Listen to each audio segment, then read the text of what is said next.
Okay, ready on the next guy. Here he is here. He's really in the clear. This will be another opportunity for me to use a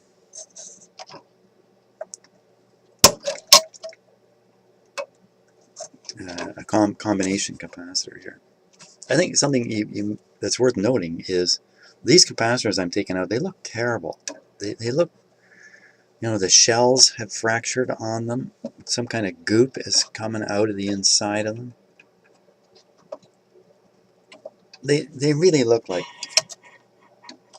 they're from another era compared to all the other parts, which look wonderful. All the resistors, just as you would expect in a radio of this age, they should all look very good. It's another one with a distorted shape in here.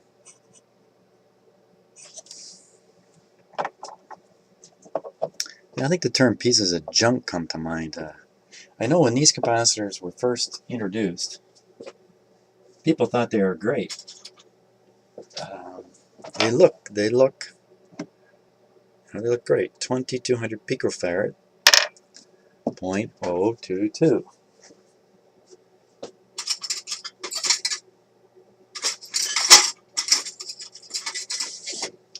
See if we can do 2.05s in series again.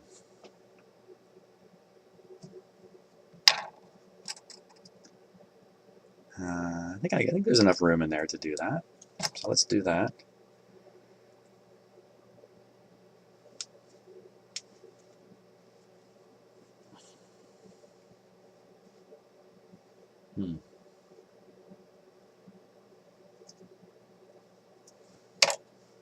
Okay, I'm just making up the series capacitors here.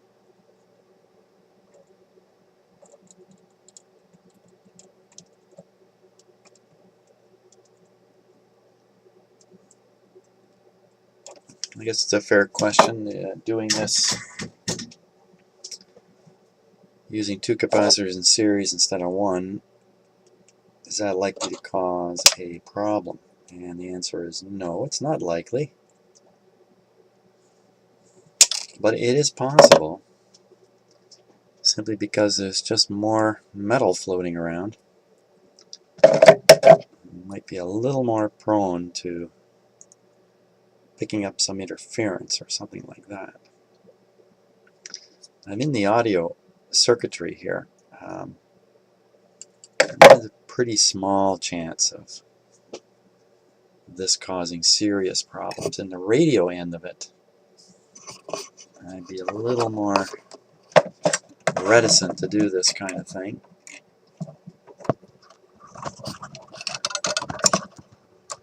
And that would have to do with the frequencies involved too. So if you're in the IF at 450 kilohertz, yeah, that's one thing. If you're in the FM IF at 10 megahertz, doing stuff like this, that's too long. Let's get that out of there. Doing stuff like this and the high frequency part of the radio might not be the best move.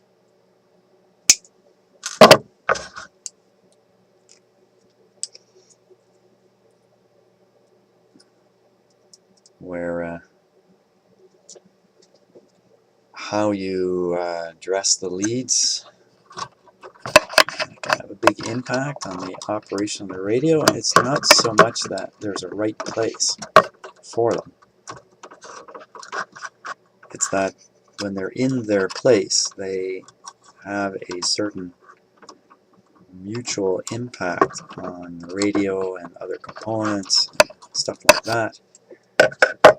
And you just want the same result. So if you replace the part and you change the lead length dramatically and fish the part way into some other location, and you're liable to get an unexpected result, maybe in the form of oscillations. Not likely to happen in the audio circuitry. not as likely to happen.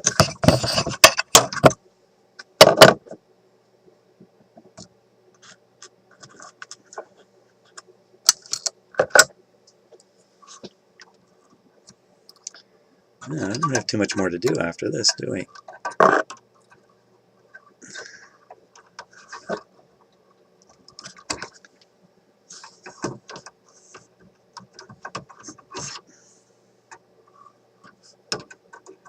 What I need is a similar pair of pliers with grippy surfaces on them.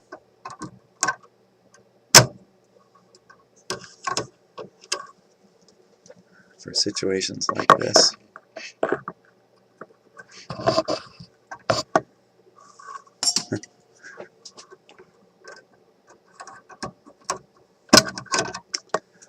Got some nice hooks bent in the wire, but the hooks don't engage the way I've done it.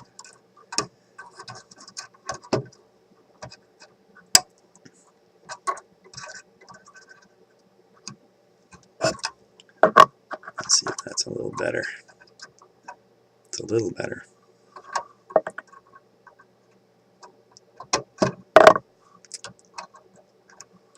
Yeah, because these pliers, although I use them all the time, these are really important tools. The flat surface doesn't help with the gripping stuff.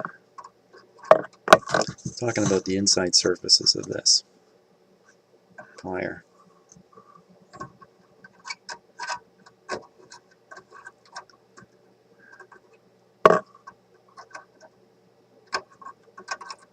I don't know.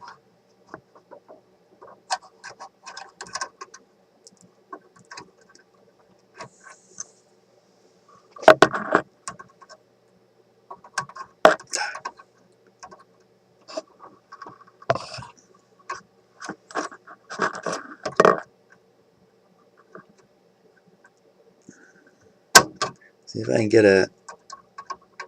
the angles right. And there's no moment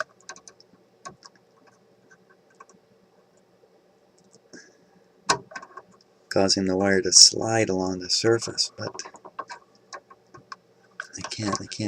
I very seldom can I get those angles just right. So don't think I can do it here.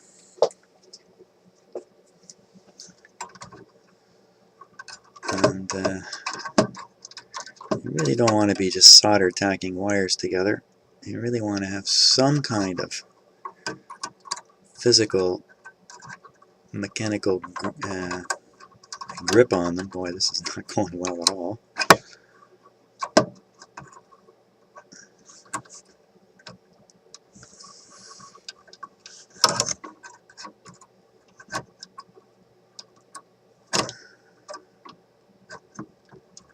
It's a nice day up here in Toronto today.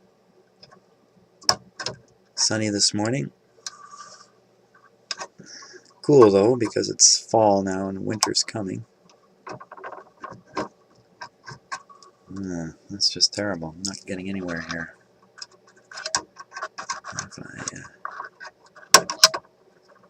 If I come up from underneath, twist it around this way.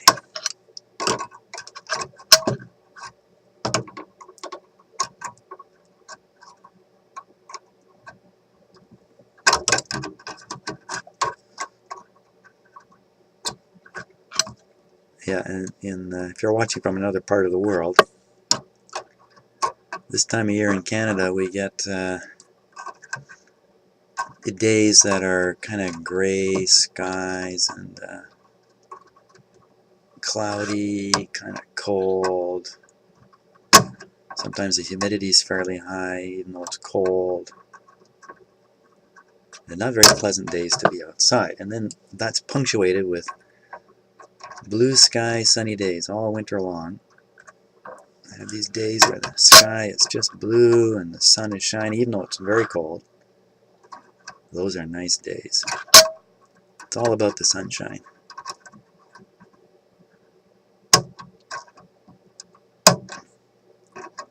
Of course, Canada's a big country, as I'm sure you know.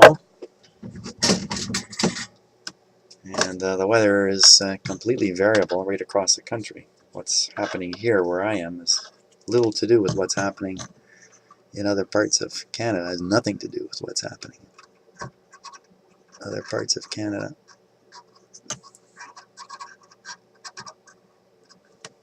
There we go.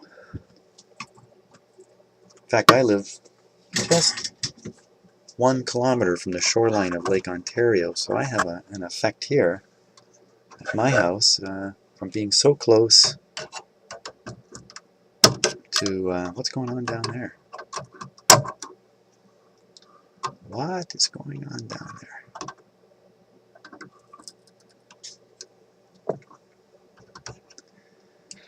I'm just looking at a previous connection that I made. And this one here.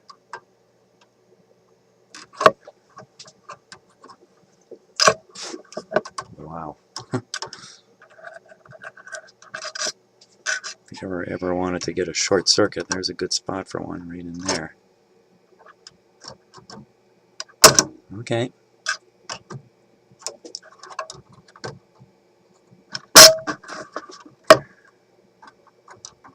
Let's bend that wire out of the way.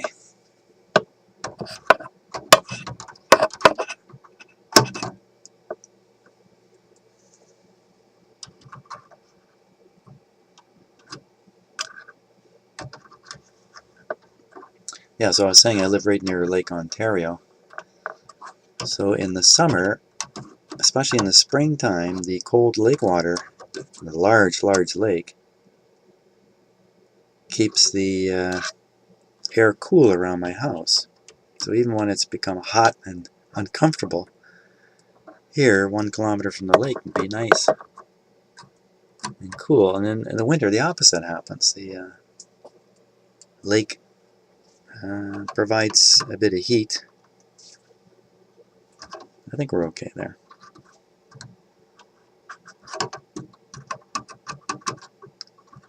Yeah, I think we're okay. The lake provides some heat, so in the winter it's not quite as cold down here. Okay, that's good on that one.